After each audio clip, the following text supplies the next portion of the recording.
안녕하세요. 10살 아들을 혼자 키우고 있는 40대 여자입니다. 저는 홀어머니 밑에서 어렵게 자랐습니다. 엄마는 일찍 결혼을 해서 저를 갖게 되었다고 해요. 저희 아빠는 제가 어릴 때 사고로 돌아가셨습니다. 엄마와 저는 세상에 덩그러니 남겨졌죠. 어려운 상황이었지만 엄마는 늘 이렇게 말씀하셨습니다.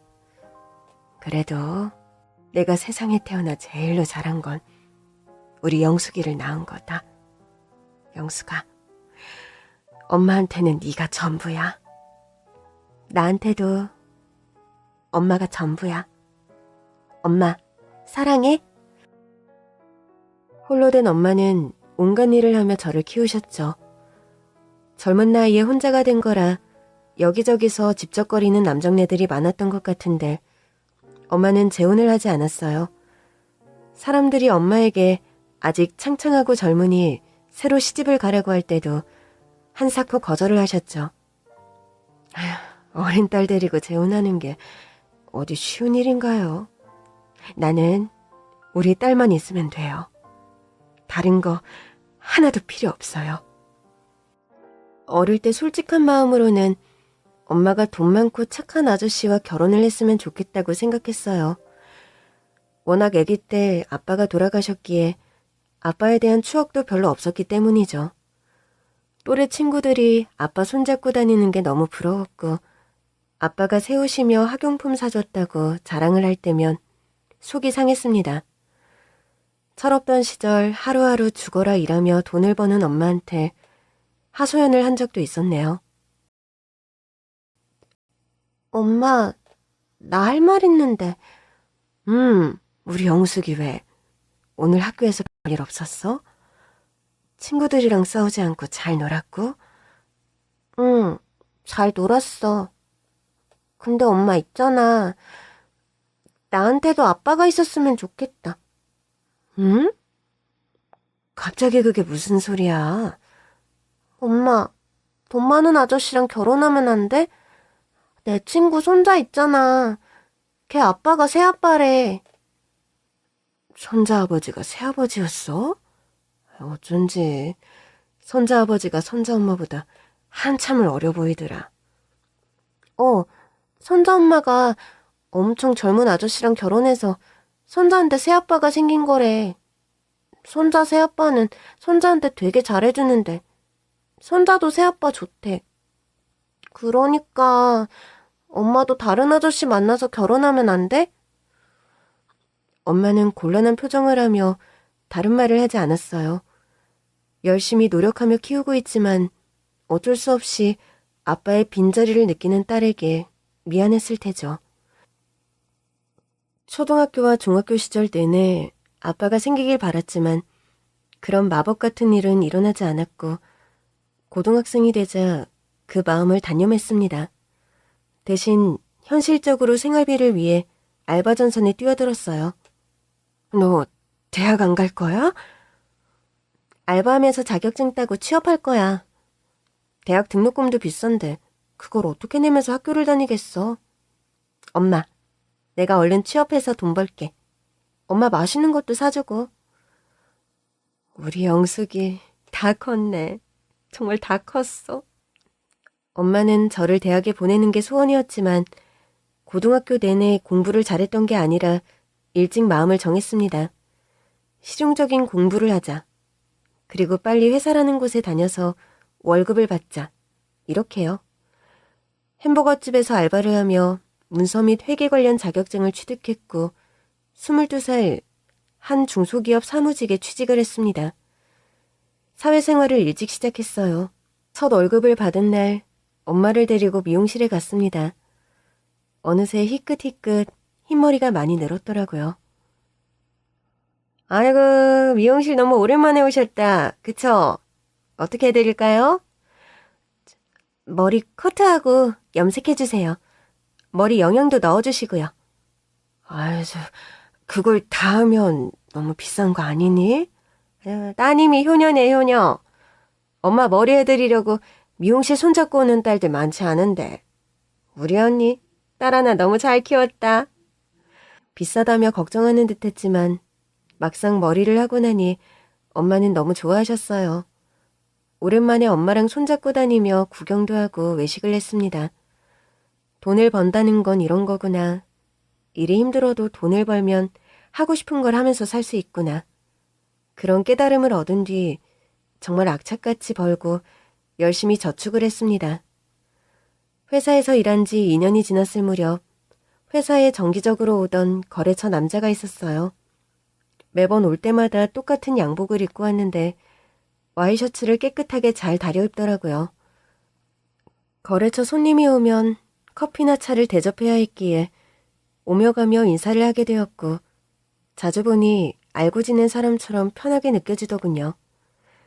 딱히 연애 생각 없이 돈 벌어 저축하는 일에만 열중하던 저에게 거래처 남자가 고백을 했습니다. 사실 제가 예전부터 말씀드리고 싶었는데 정말 제 이상형이세요. 제가요? 저도 압니다. 나이 차이도 많이 나고 그냥 오며 가며 얼굴만 보는 거래처 사람이라는 거. 그런데 우리 밖에서 따로 본 적은 없잖아요. 괜찮으시다면 맛있는 식사라도 대접하고 싶은데 저에게 시간을 내주시겠어요? 몹시 떠는 것 같았지만 꿋꿋이 정중하게 데이트 요청을 하길래 못 이기는 척 수락을 했어요. 말은 그리 했지만 첫 데이트를 앞두고 뭘 입고 나갈지 엄청 신경을 쓰게 되더군요. 나름 최선을 다해 꾸미고 약속 장소로 갔는데 그 남자가 먼저 와서 저를 기다리고 있었습니다. 밖에서 처음 만나는 거니까 정식으로 인사드립니다. 박철민이에요. 김영숙이에요. 반가워요. 역시나 밖에서 보니까 참 떨리네요. 오늘따라 너무 아름다우세요, 영숙씨. 낯간지러운 말을 아무렇지도 않게 하는 걸 보고 이 남자가 선수인가 하는 생각도 들었는데 만나면 만날수록 참 순박한 사람이었어요. 저처럼 가진 것도 별로 없고 근근하게 벌어먹고 사는 건 비슷비슷했는데 저와 달리 꿈과 포부가 큰 사람이었습니다. 영숙씨, 우리 둘 다 성실하게 일하잖아요. 나랑 딱 3년만 만납시다. 제가 3년 동안 정말 열심히 일해서 우리 둘이 살 보금자리 마련해 볼게요. 나 지금 가진 건 없어도 비전이 있는 사람입니다. 지금 다니는 회사에서 열심히 배우고 경험을 쌓고 있어요. 언젠가 준비가 되면 내 사업 시작해서 회사를 차리는 게 꿈이에요. 딱 3년. 믿고 지켜봐줘요. 영숙씨. 그래요. 지켜볼게요. 솔직히 처음 연애를 시작할 때 3년이나 만날 수 있을 거라고는 생각을 안 했어요. 만남이 있으면 이별이 있고 그런 게 자연스러운 거라고 여겼거든요. 큰 기대를 하지 않았던 저에게 그 남자는 3년간 한결같은 모습으로 믿음을 주었습니다. 영숙씨, 몸이 아파요? 감기가 좀 심하네요. 쉬면 괜찮아질 거예요. 걱정 마세요. 감기가 심해 회사에 출근하지 못했던 날, 그 남자는 집 앞에 죽 한 그릇과 약봉지, 귤 한 박스를 사다 놓고 갔습니다. 당시 엄마랑 같이 살고 있는 집이었는데 엄마가 발견을 했죠. 그때 되어서야 만나고 있는 사람이 있다고 엄마에게 말을 했어요. 네 아빠도 다정하고 참 한결같은 사람이었지. 그런 남자를 만났으면 좋겠다, 너도. 아빠가 그랬어? 그럼? 왜 그리 좋은 사람을 일찍 데려갔는지. 이제와 하는 말이지만 재혼을 안 한 거. 물론 너 어렸을 때라 조심스럽기도 했지만 먼저 떠난 아빠를 두고 다른 사람을 만날 수가 없었어. 아빠는 좋은 사람 만나서 행복하게 살기를 바랐을 건데. 그래, 네 아빠라면 그러고도 남을 사람이지. 그런데 엄마 마음이 그렇지가 않더라. 이제 뭐 다 늙었지. 그래도 너 하나 이렇게 잘 키웠잖아. 다른 거 바라는 거 하나 없어. 그저 나중에 저 하늘 가서 네 아빠 만나면 고생에 잘했다, 잘했다. 이 말만 들으면 됐다. 성실하고 다정하고 변함없는 모습에 반해 3년을 무사히 만났고 28살의 나이에 결혼을 했습니다. 결혼을 하고 1년 정도 남편은 회사에 다니면서 사업 준비를 했죠. 솔직히 저는 사업이나 이런 쪽에 문외한이라 좀 걱정이 됐어요. 그냥 회사 계속 다니면 안 되는 거야? 사업 잘 되는 게 쉬운 것도 아닌데. 백날 첫날 월급쟁이로만 살 수 없어. 1, 2년 준비한 것도 아니고 입사 초기부터 늘 생각했던 거였는데 준비되면 시작해야지. 두고 봐. 나 박철민. 보란듯이 성공해서 우리 영숙이 행복하게 해줄 거야. 난 지금도 행복해. 우리 둘 다 건강하고 열심히 벌어서 생활 유지하고 있는 것만으로도 감사하다고. 영숙아, 생각을 하고 살지 않으면 사는 대로 생각하게 된대. 생각하는 대로 사는 게 아니라 내가 하는 생각은 정말 우리가 돈 걱정 없이 행복하게 사는 거. 그거 딱 하나야. 나 이런 마음도 없이 너한테 결혼하자고 한 거 아니야. 너 하나, 아니 하나가 될지 둘이 될지 모르지만 어쨌든 우리 자식들까지 내가 꼭 행복하게 해줄게. 나 믿어줘라, 영숙아. 남편의 생각은 워낙 확고했고 그 사람 말대로 20대 때부터 오랜 기간 준비해온 거라고 하니 믿어주는 게 맞다고 생각을 했습니다. 결혼하고 2년 뒤 남편은 회사를 그만두고 정말 사업에 뛰어들었어요. 이리 뛰고 저리 뛰고 엄청 바빴는데 그래도 자기가 원하는 일을 해서인지 행복해 보이더라고요.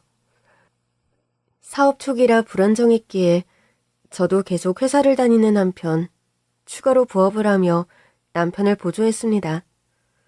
그렇게 지내기를 2년, 어느새 조금씩 사업 성과가 나타나더라고요. 점점 집에 가져다주는 돈이 많아졌죠. 정말 이게 다 당신이 번 돈이야? 그럼 여보, 잘 풀리고 있어. 거래처도 늘었고 투자 약속도 받았고. 진짜 이제야 조금씩 빛을 보는 것 같아. 지난 2년간 불평 않고 묵묵히 내조해주고 나를 믿어주고 응원해줘서 고마워. 당신이 곁에 없었다면 여기까지 오지 못했을 거야. 사업이 풀리며 집도 이사를 했죠. 태어나 처음으로 아파트에 살게 되었습니다. 반지하 다세대 주택, 빌라만 전전하다가요. 집도 이사를 하고 차도 바꾸고 상황이 차츰 안정이 되니 아이 생각이 나더라고요. 사업 뒷바라지하는 사이 제 나이도 30이 넘었거든요. 더 늦기 전에 아기를 갖자고 생각했고 바로 임신을 했습니다. 10달 뒤 남편과 저의 아이, 건강한 아들이 태어났습니다. 남편은 저보다 더 아기용품에 진심이었어요. 여보, 이렇게까지 비싼 유모차 필요 없어. 아기 카시트도 엄청 비싼 거 샀잖아. 우리 아들이 쓸 건데 최고급으로 해야지. 못해도 유모차 4, 5년은 쓸 거고 카시트도 오래 쓸 거잖아. 안전이 최고야.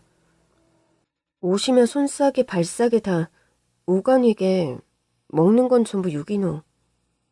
여보, 우리 그냥 남들처럼 평범하게 키우자. 정말 아기용품은 어릴 때 잠깐 쓰는 거야. 어떤 것들은 물려받아서 써도 충분해. 영숙아, 너나 나나 어릴 때 남들 가진 것 한없이 부러워만 하면서 살았잖아. 나 박철민, 이 정도면 누가 봐도 성공했어. 자수성가한 거지. 우리 아들만큼은 부족한 거 없이 키우고 싶어. 부족한 게 아니라 차고 넘친다고. 여보, 당신 돈 쉽게 번 거 아니잖아.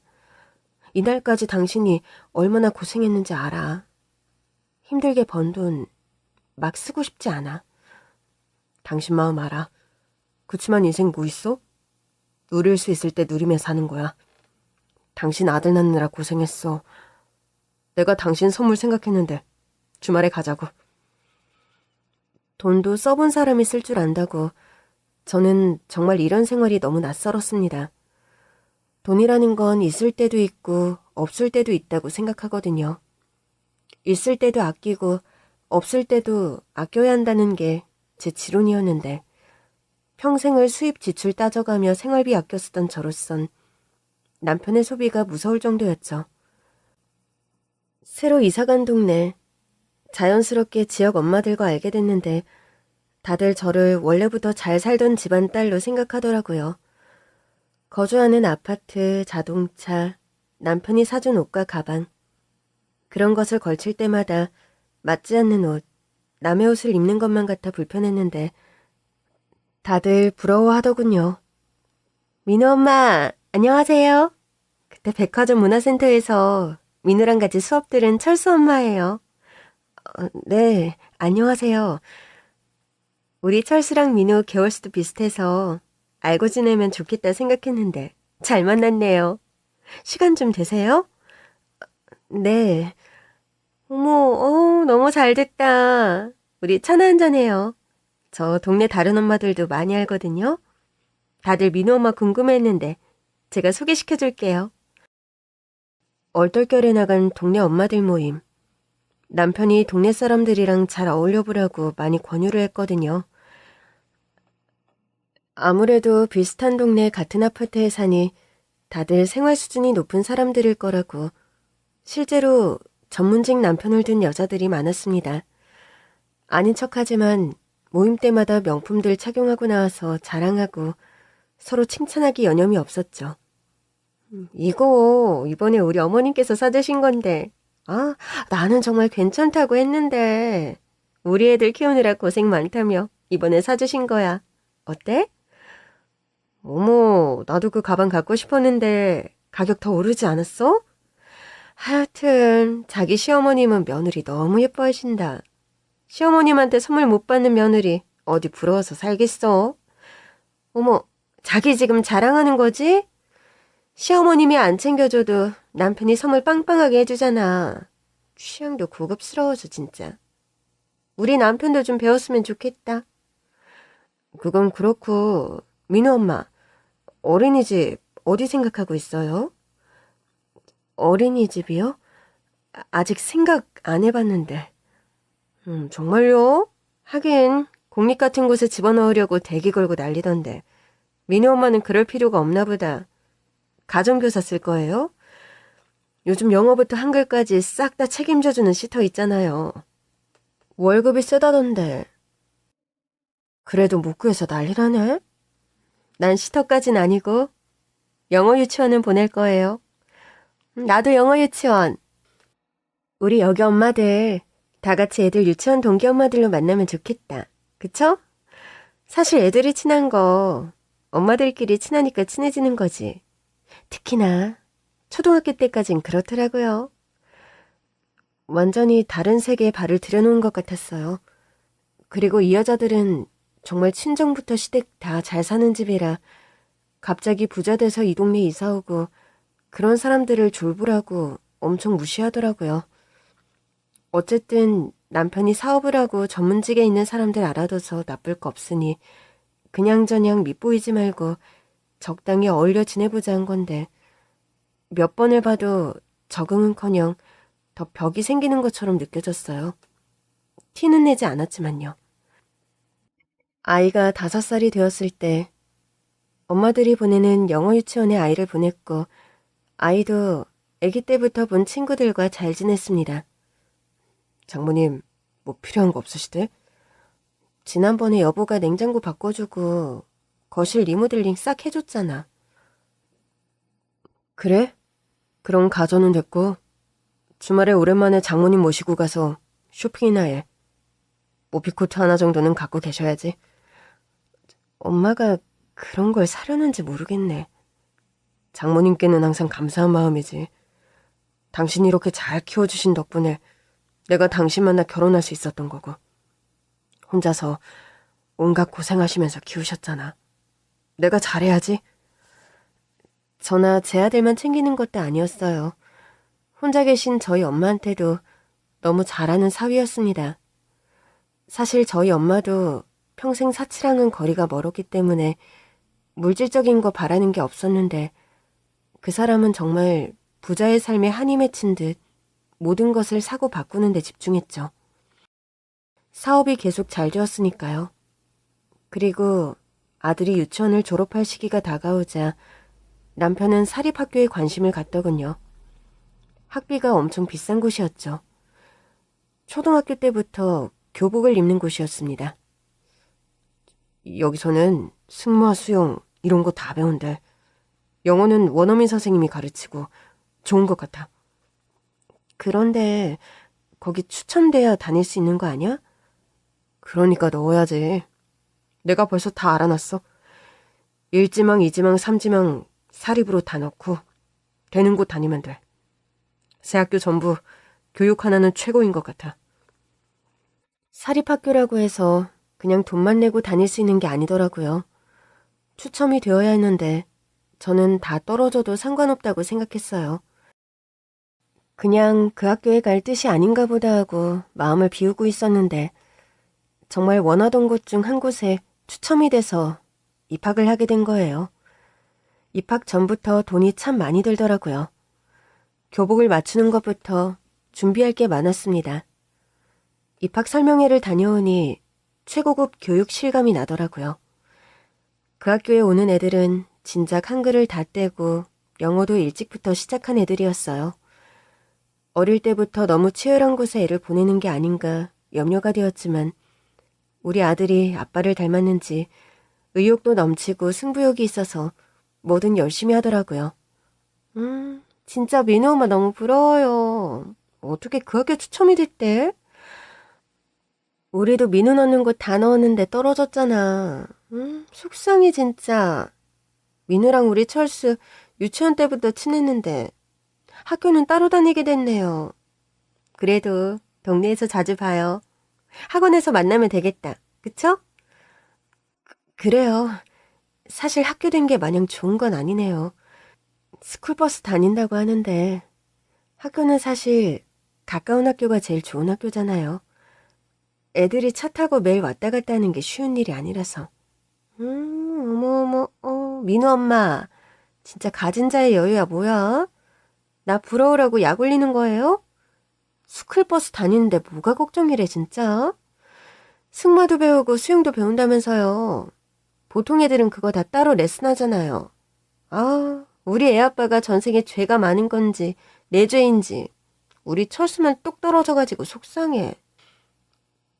민우 엄마, 그 학교 학부모들 장난 아니래요.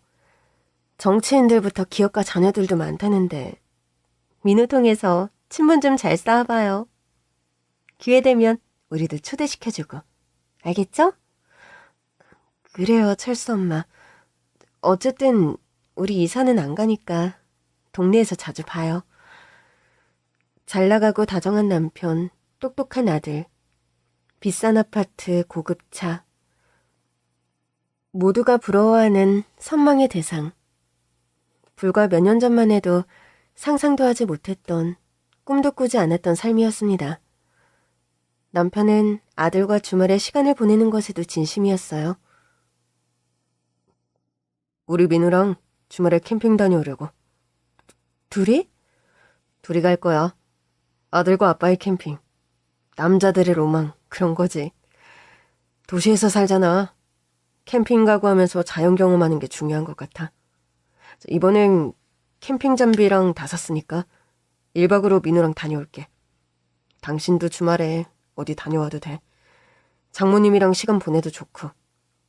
평일에 당신이 민우 케어 다 하는데 주말만큼은 아빠가 책임질게. 난 어렸을 때 아버지랑 이런 시간 보낸 적 없었거든. 내 아들이랑은 유년 시절의 추억을 많이 쌓고 싶어. 알겠어. 난 그럼 주말에 좀 쉴게. 호텔 예약해줄까? 호캉스 하고 와. 친구 누구 데려갈 사람 있으면 같이 다녀오고. 알겠어. 고마워 여보. 평일에 제가 거의 아이 케어를 했기 때문에 주말 휴가는 책임진다며 발벗고 나서는 남편이었죠. 10년 후를 그리며 벌써 아들이 다닐 대학, 유학 모든 걸 계획하며 행복해했습니다. 그렇게 모든 것이 계획대로 순탄하게 잘 될 거라고 믿고 있었는데 상황이 대반전이 될 때까지 걸린 기간은 단 1년이었습니다. 아이가 9살이 되던 해 언젠가부터 남편의 귀가가 늦어지더라고요. 밖에 나가 있으면 연락도 잘 되지 않고 집에 와서도 말없이 부엌에 홀로 앉아 술잔을 기울이곤 했어요. 여보, 요즘 무슨 일 있어? 아니야. 그냥 뭐 사업하다 보면 이런저런 일 있고 그런 건데. 요즘 좀 바쁘네. 그래. 그래도 당신이잖아. 이제껏 잘해왔는데 당신 믿어. 언제나처럼 잘할 거야. 고마워, 여보. 걱정하지 마. 걱정하지 말라며 안심을 시켰지만 몇 달 후에는 집에 가져오는 돈이 없었습니다. 카드값이 밀리기 시작하자 정말 심각한 상황이라는 생각이 들더군요. 일부러 저와의 대화를 피하기 위해 늦은 새벽에 귀가하는 것 같았죠. 어느 날 마음을 먹고 늦은 시간까지 기다렸어요. 남편은 분명 절 봤지만 도망치듯 서재로 가더라고요. 이야기 좀 해. 늦은 시간이야.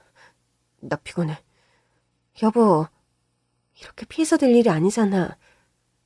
내가 지금 돌아가는 상황을 제대로 알아야 대책을 세우든 뭘 할 거 아니야. 당신까지 신경 쓸 일 아니야. 여보, 우리 부부야. 결혼한 지 10년이 넘었다고. 내가 당신한테 겨우 이 정도야? 나에 대한 신뢰가 없냐고. 그런 거 아니야. 그런 게 아니라 정말 나도 상황이 어떻게 돌아가는지 뭘 어떻게 막아야 하는지 모르겠어. 여보, 나 사실 좀 무서워. 사업 성공하고 잘 벌 때 당신이 항상 무리하지 말고 아끼며 살자고 했는데 내가 그 말 다 무시하고 호화롭게 살았잖아. 근데 이렇게 되니 도저히 나도 이게 감당이 안 되고. 남편의 눈물을 본 건 그때가 처음이었어요. 무한 긍정, 열정으로 지금까지 사업을 이끌던 남편이었는데 파도가 휩쓴 뒤 흔적도 없이 사라진 모래성처럼 그간에 쌓아온 모든 게 차례로 무너져 버렸죠. 사업 잘 될 때 여기저기 투자를 했던 것이 잘못이었습니다. 하나가 잘못되어 손해를 크게 입었고 그걸 수습하려 다시 돈을 끌어오고 대출을 받고 대출조차 더 안 나오는 상황. 제가 모든 것을 알았을 때 정말 집이며 차며 돈이 되는 것을 모두 팔아 빚을 갚는 수밖에 없었어요. 그게 유일한 해결책이었습니다. 누리던 거 다 파는 것은 괜찮았는데 아이가 다니던 사립학교를 그만두고 일반 초등학교로 전학을 가는 게 마음이 아프더라고요. 학교와 친구들을 좋아하던 아이였습니다. 엄마, 왜 나 전학 가야 해? 왜 계속 학교 못 다녀? 나 선생님 좋은데, 친구들도 많은데. 어쩔 수가 없어, 민우야. 미안해. 새로 전학 가는 학교에서도 친구들 많이 사귀고 좋은 선생님 만날 수 있을 거야. 아예 그 동네를 떠나야 했습니다. 집을 급매로 내놨고 그런 소문이 참 빨리도 퍼지더군요. 우리가 아파트에 살며 아이 사립학교 보낼 때 어떻게든 말 한 번 더 섞고 친하게 지내려던 사람들이 약속이라도 한 것처럼 등을 돌렸어요. 썰물처럼 빠져나갔습니다. 어차피 저는 그런 관계에 대해 깊은 신뢰가 없었기 때문에 그게 당연하다고 생각했어요. 돈 보고 모인 인간들인데 돈 없을 때 떠나는 건 당연하다고요. 그런데 저와는 달리 남편은 그런 수군거림과 시선이 몹시 힘들었던 모양입니다. 당신 골프며 헬스장이며 다니던 거 다 끊었잖아. 어차피 매번 거기서 보던 사람들인데 마주칠 일 없어. 신경 쓰지 마. 집 나갔다고 하니까 이사 갈 집부터 알아봐야지. 친정엄마 동네 쪽으로 알아보고 있어. 전세금 간신히 채울 수 있을 것 같은데 좀 더 알아볼게. 여보, 내가 무슨 죄를 진 것도 아닌데 얼굴을 들고 다닐 수가 없네. 이렇게 급하게 처분한 이유가 뭔데? 회사 문 닫았지만 그래도 고생한 직원들 월급 마지막까지 챙겨주느라 그랬어. 우리 집 팔고 전세 금액도 간당간당한 상황인데 그래도 최소 사장으로서 인간으로서의 도리는 지키려고 노력했거든. 그렇게 생각하고 싶지 않은데 누군가는 남의 추락을 즐기는 것만 같아. 그냥 우리 가족이 낭떠러지에서 미끄러지고 있는 이 상황이 맥주 한잔하며 씹는 안주거리 같더라고. 여보, 그런 사람들 시선 말 다 신경 쓰지 마. 우리 여유 있을 때 파리 때처럼 몰려든 사람들이었잖아. 애초에 난 그런 모임 부담스러웠지만 당신이 관계 맺어놓으면 도움된다고 해서 자리 지킨 거였어. 지내다 보면 몰라? 그 사람들 허구한 날 모여서 지겹게 자기 자랑만 해대는 사람들이야. 자랑하면서 또 옆 사람 가진 거에 침 흘리며 부러워하고 배 아파하고. 다 가면을 쓴 사람들이잖아. 얼굴 볼 때만 사탕 발린 말하기 바쁘지 남의 집 사정이나 사람에 진심으로 마음 쏟는 사람들이 아니라고. 그런 사람들한테 무슨 기대를 해. 당연한 거야, 애초에. 나였다면 난 그렇게 외면 안 했을 거야. 그래도 아이들 친구 부모로 한 동네 사람으로 건너 맺어온 관계가 있는데 어떻게 다들 모른 척 할 수가 있어? 아니, 차라리 모른 척하면 말을 안 해. 등 뒤에서 비웃고 비수를 꽂는 건 정말 아니잖아. 남편이 느끼는 죄책감과 실망, 우울함은 상상한 것 이상이었어요. 거의 대인기피증 증세를 보이다시피 했고 마음에 병이 생기니 극도의 스트레스를 받아 몸까지 안 좋아졌습니다. 친정엄마의 도움으로 간신히 전셋집을 구해 방 2칸이 있는 집으로 이사를 갔죠. 남편은 그 집으로 이사한 뒤 거의 방 밖으로 나오질 않았습니다. 굳게 닫혀있는 방문을 하염없이 바라보던 아이의 모습을 생각하니 지금도 눈물이 나려고 하네요. 엄마, 아빠 오늘도 아파? 민우야, 아빠가 많이 아프셔. 아빠가 건강해지시면 우리 민우 얼굴도 보고 다시 놀아주고 하실 거야. 남편은 휴대폰부터 정지를 시켰어요. 해결할 거 다 해결하니 그 뒤에 오는 연락이라곤 그저 하등 쓸모없는 것들이었습니다. 대출 권유, 새로운 사업 투자, 명의를 빌려주면 다시 일어날 수 있게 해준다는 등 휴대폰 벨소리만 들려도 움찔하며 괴로워하던 남편. 아예 전화를 없애버렸죠. 여보, 당신 치료받아야 해. 지금 몸도 마음도 너무 쇠약해졌어. 당신 요즘 거의 밥도 안 먹잖아. 안색이 너무 안 좋아. 여보, 우리 처음에 시작할 때도 아무것도 없이 밑바닥에서 시작했잖아. 지금도 똑같아. 우리 노력하면서 열심히 살면 다시 일어날 수 있어. 분명히 그렇게 될 거야. 제발 나랑 우리 민우를 봐서라도 힘을 내줘. 내가 이렇게 부탁할게. 내가 죄인이야. 당신이 나를 만나서, 못난 나를 만나서 고생만 하고 우리 민우는 죄가 없는데 나 같은 인간 아비로 든 죄밖에 없는데 차라리 그런 생활을 누리지 않았더라면 애가 지금 얼마나 좌절을 할까. 꼭대기에서 바닥으로 추락한 기분을 애한테 느끼게 하다니. 고작 9살밖에 안 된 애한테. 여보, 민우 전학간 학교에서 적응하려고 노력하고 있어. 그리고 당신이나 내가 걱정하는 것보다 더 잘하고 있어. 당신만 일어나면 돼. 제발, 여보. 마음의 병을 치료하는 게 먼저인지 몸부터 살펴야 하는지 도대체 방 밖으로 나와야 가능한데 억지로 병원에 갈 수도 없었고 애원을 하는 동시에 정성껏 간호하며 일어서기를 바랐지만 그렇게 누운 지 1년도 되지 않아 남편은 그만 세상을 떠나고 말았습니다.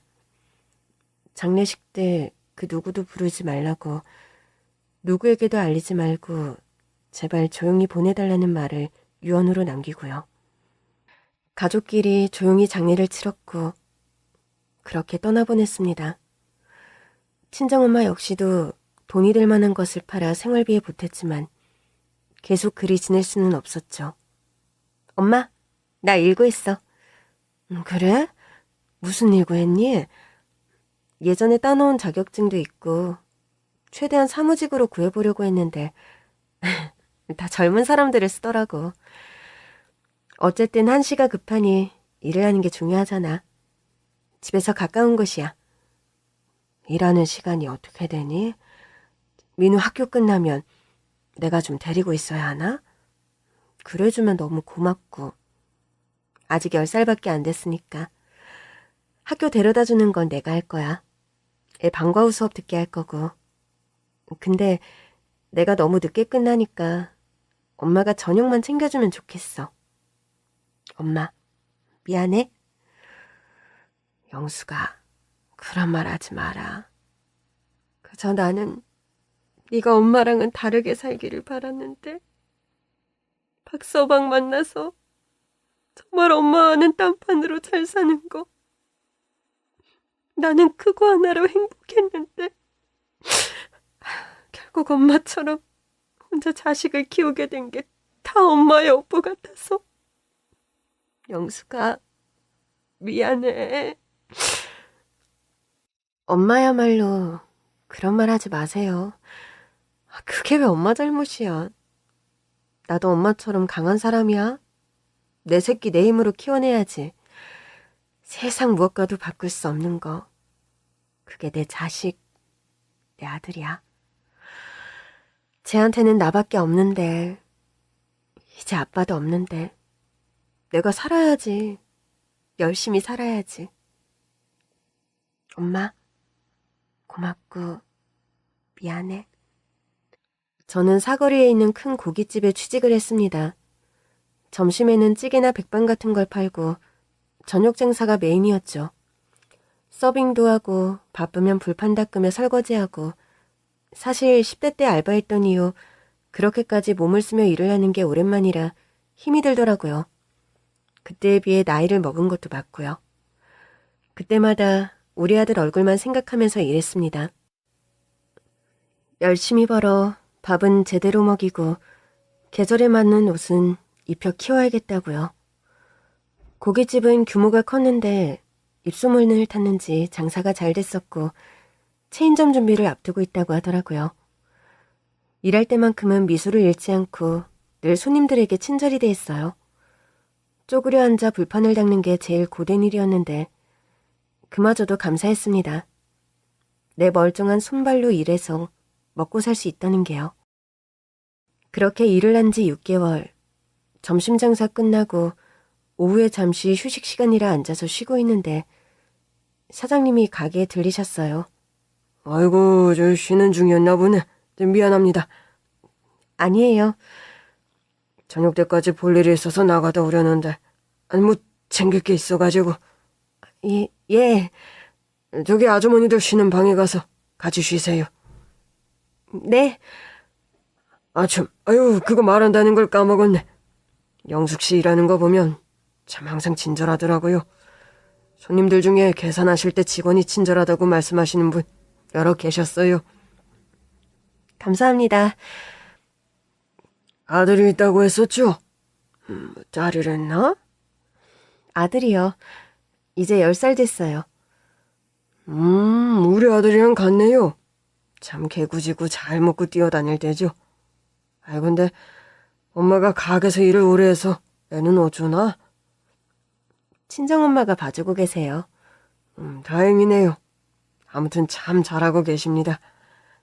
다음 달 월급 드릴 때 내가 생각해서 챙겨드릴게. 감사합니다, 사장님. 사장님은 무뚝뚝했지만 그래도 사려 깊은 분이었어요. 또 안 그러는 척하면서도 직원들 업무 태도도 꼼꼼하게 살피는 분이었죠. 원래 장사는 사장이 가게에 있어야 잘 되는 거라고 생각을 하는 사람이라 체인점 앞두고도 고민이 많아 보였습니다. 어느 날 저녁 가게에서 일을 하고 있었어요. 어떤 테이블에서 띵동 서빙벨을 눌러서 그쪽으로 갔는데 익숙한 얼굴이 보이더군요. 예전 살던 동네 아파트 사람이었죠. 예, 필요하신 거 있으세요? 여기 반찬 좀 더 주세요. 물냉 하나 비냉 하나 추가요. 애들 냉면 덜어먹게 작은 그릇이랑 가위도 좀 주시고요. 예, 알겠습니다. 등 뒤로 속닥이는 소리가 들렸습니다. 맞지 않아? 뭐가? 그 민우 엄마. 민우 엄마 아니야? 민우 엄마? 그 여자가 왜 여기서 이런 일을 해? 정말 자기 소문 못 들었어? 그 집 민우 아빠 사업 쫄딱 망해가지고 완전 집도 금매로 처분하고 이사 갔잖아. 망했단 이야기는 들었는데 세상에 고깃집에서 일해야 할 정도로 망한 거야? 참 사람 인생 모를 일이다. 자기야, 우리도 진짜 항상 경계해야 해. 쫄딱 망할 때 생각해서 대비를 해야겠어. 왜 재수없게 그런 말을 해? 마리씨가 되는 거 몰라? 취소해 당장. 투투투. 투투투. 그래, 마음껏 떠들어라. 난 신경 안 써. 마음을 컨트롤하고 다시 서빙을 했습니다. 여기 냉면 나왔습니다. 애기 그릇이랑 가위 드릴게요. 예, 뭐 감사합니다. 근데 저기 혹시 그만 가보세요. 네, 맛있게 드세요. 자기야, 지금 설마 아는 척 하려고 했어? 진짜 왜 그래? 입장 바꿔 생각해봐. 우리가 쫄딱 망해서 내가 여기서 냉면이나 나르고 있는데 예전 동네 사람이어서 아는 척하면 기분이 어떨 것 같아? 진짜 자기는 공감 능력이 제로야, 제로.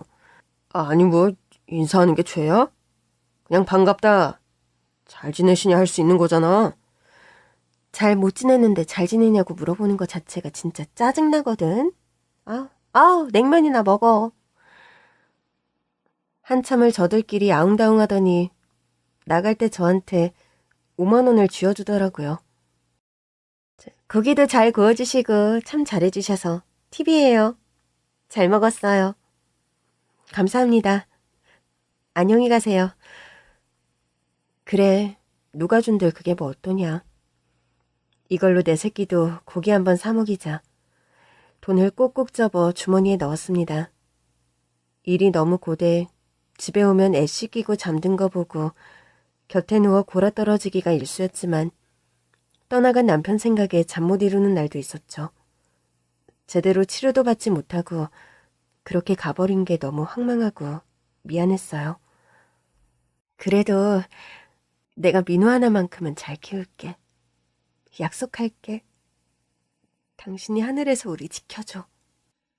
어느 날 점심 장사 끝나고 휴식 타임에 퉁퉁 부은 다리를 두드리고 있을 때였어요. 사장님이 카운터에서 점심 장사 정산을 한창 하고 있는데 딸랑하면서 고깃집 문 열리는 소리가 들렸습니다.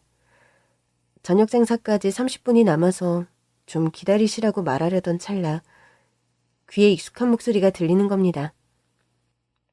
엄마! 나 엄마 보려고 버스 타고 왔다. 해맑게 웃으며 달려와 제 품에 안기는 우리 아들이었어요. 민우야, 여길 어떻게 왔어? 정말 너 혼자 온 거야? 너 방과 후 수업은? 할머니가 끝나는 시간에 데리러 가실 건데. 갑자기 엄마가 엄청 보고 싶었단 말이야. 전에 엄마랑 버스 타고 왔던 거 생각나서 왔어. 나 잘했지? 그때 사장님이 저와 아들에게 다가왔죠. 영숙 씨 아들이에요? 이름이 민우? 네, 제가 친정엄마께 연락드려서 얼른 데리고 가라고 할게요. 민우야, 인사해야지. 안녕하세요. 아들이 배꼽 인사를 하고 고개를 드는 순간 사장님이 우리 아들 얼굴을 뚫어지게 쳐다보더니 갑자기 대성통곡을 하면서 저에게 큰 절을 하는 겁니다. 사장님 왜 이러세요? 일어나세요. 갑자기 왜 이러시는 거예요? 한참을 엎드려 울던 사장님이 눈물을 닦으며 제 아들 눈높이에 맞춰 자세를 낮추고는 말했어요. 민우야, 아저씨 모르겠어? 예전에 아빠랑 같이 만났잖아. 아저씨 아들 현석이랑. 어? 현석이? 현석이 아저씨? 그래, 민우야. 아저씨 현석이 아빠야. 그리고 민우 아빠 친구. 민우야, 세상에. 민우가 영숙 씨 아들이었어요? 이럴 수가. 민우 아빠는 어떻게 지내시니?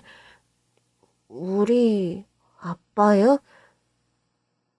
아니지, 가만히 있어보자. 영숙 씨 예전에 나한테 뭐라 그랬죠? 남편이 얼마 전 세상을 떠났다고. 그렇다면 그 떠난 사람이 내 친구 박철민이? 네, 맞아요. 우리 남편을 아세요? 제가 그이의 아내 미망인이라는 것을 알게 되자 사장님은 더 크게 울었습니다. 도대체 무슨 영문인지 멀뚱멀뚱 저와 사장님을 번갈아 보던 아이도 갑자기 울더라고요. 사장님은 달려가 가게 문을 닫았어요. 저녁 장사를 못하겠다면서요. 그러더니 기니 할 이야기가 있다고 했죠. 제가 철민이 고향 친구, 고등학교 친구입니다. 우리 오래 알고 지냈어요. 고등학교 때 넉넉하지 못한 상황에서도 정말 콩 한 쪽이라도 나눠 먹는 그런 녀석이었어요. 철민이는. 네, 심성이 바른 사람이었어요, 정말. 성인이 되고 고향을 떠난 뒤로는 각자 사는 게 너무 바빠 자주 연락도 못하고 지냈습니다. 그러다가 몇 년 전 동창회 소식을 들었거든요. 그 당시 제가 정말 너무 어려웠습니다. 사업 손댄 게 완전히 아슬아슬해가지고 그냥 이대로 다 끝내버릴까 그런 마음을 먹었을 정도로요. 죽기 전에 그래, 어릴 적 아무 관심 없었던 때를 함께 보는 동창들 얼굴이나 보자 하고 나간 자리였어요. 거기서 오랜만에 철민이를 다시 만난 겁니다. 세상에, 누가 말하지 않아도 그냥 얼굴에 나 성공했다 이렇게 써있더라고요. 완전 절벽 끝에 있는 나랑 완전 반대에 서 있는 녀석을 보는데 다른 세상 사람 같더라고요. 마시던 술잔이나 비우고 조용히 자리를 떠야겠다 생각하던 찰나 철민이가 저한테 다가왔어요. 기석아, 정기석, 기석이 맞지? 아이, 반갑다, 야. 어떻게 지냈어? 우리 고향 떠나도 자주 연락하고 살자 했는데, 이게 얼마만이야? 철민아. 반갑다. 넌 잘 지내는 것 같네. 야, 정말 내가 너한테 연락해야지 했는데 예전 번호 다 날아가고 사실 오늘 동창회 오면서 너 다시 보게 될까 기대했는데 여기서 보는구나. 우리 이거 끝나고 따로 나가서 한잔할까? 아니, 나 좀 그냥 잠깐 들린 거야. 일찍 들어가 보려고. 그러지 말고 기석아.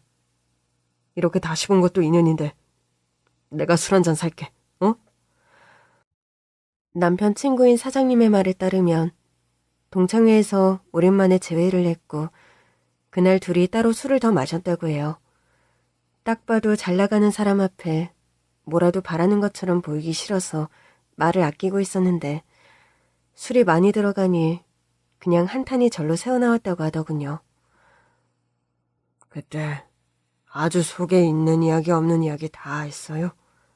잘해보고 싶었는데 먹여 살릴 처자식도 있는데 그냥 증발하고 싶은 마음이라고요. 그때 철민이가 저한테 그러더군요. 괜찮다고. 지금 이 위기를 견디면 좋은 날이 올 거라고. 다시 일어설 수 있다고요. 그 당시 저한테 그런 말을 해준 사람이 없었거든요. 자존감이 바닥을 치고 집에 가면 마누라 눈치에 빈말이라 하더라도 너무 고맙다. 위로가 된다. 얼마나 울었는지 몰라요. 그렇게 연락처를 교환하고 헤어졌는데 며칠 후 얼굴 좀 보자며 자기 사무실로 절 부르더라고요. 당시 제가 겪고 있는 어려움, 그걸 철민이가 해결해 주었습니다. 손해를 크게 볼 뻔했는데 철민이가 적당한 선에서 정리하도록 도움을 줬어요. 어쨌거나 망하긴 망했지만 그래도 질질 끌던 그 사업으로 먹고는 산 것 같았는데 뭘 해야 할지 막막했거든요. 고깃집 시작해보라고 목 좋은 곳이 있다며 지금 이 가게 자리 알아봐주고 보증금 보태준 게 철민이에요. 난 정말 그 녀석이 아니었다면 지금의 나는 없었을 겁니다. 고깃집 자리 잡고 여기 와서 몇 번 밥도 먹었어요. 이야기 나누다 보니 철민이 아들이랑 우리 아들 나이가 같아서 같이 캠핑을 다녀온 적도 있고 그렇게 둘 다 잘 살아서 다행이다 했는데 1년 반 전부터 연락이 잘 안 되더라고요. 아들 데리고 고기 한번 먹으러 오라고 해도 답이 없고 처음엔 바쁜가 보다 했는데 연락이 아주 안 되니 그 옛날 내가 힘들었을 때가 생각나더라고요. 혹시 상황이 안 좋아졌나? 아무도 만나기 싫고 그런 걸 내가 누구보다 잘 알아요. 그런데 철민이가 밥 산다고 할 때 밖에 고급 음식점에서만 봤지 이 자식이 자기 어디 아파트 산다 뭐 이런 걸 자랑하는 성격도 아니다 보니까 연락처 딸랑 있고 사는 것도 모르더라고요. 무소식이 희소식이다. 나한테도 그렇게 용기를 주고 일으켜 세워준 녀석이니 혹시나 어려워도 잘 풀려서 다시 웃으며 볼 날이 있겠지 했는데 그랬는데 오늘에야 이걸 알게 되다니. 아니지, 영숙 씨가 우리 가게 직원으로 있은 지도 꽤 됐는데 정말 몰랐어요. 철민이 가족인 줄. 내가 무심했어요. 내가 갚을 게 많은데 어떻게 떠난 건지. 병으로 떠났다고 했나요? 많이 아팠나요? 미안하다 철민아. 미안하다 친구야. 너한테 진 빚 내가 갚지도 못했는데. 모든 것을 털어놓은 뒤 남편의 친구 사장님은 우리 아들을 끌어안으며 머리를 쓰다듬었죠. 아직 10살인데 아빠를 너무 일찍 잃은 아이가 안쓰러운 마음에요. 너무 늦었지만 은혜를 갚아야 한다며 사장님은 저에게 제안을 했어요. 우리 가게 체인점 시작할 거라고 했잖아요. 계약 다 진행하고 있어요.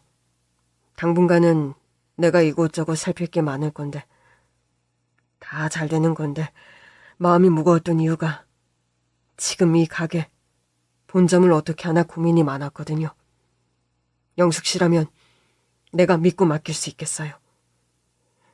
이 고깃집 본점 매니저로 일해주시길 부탁해도 될까요?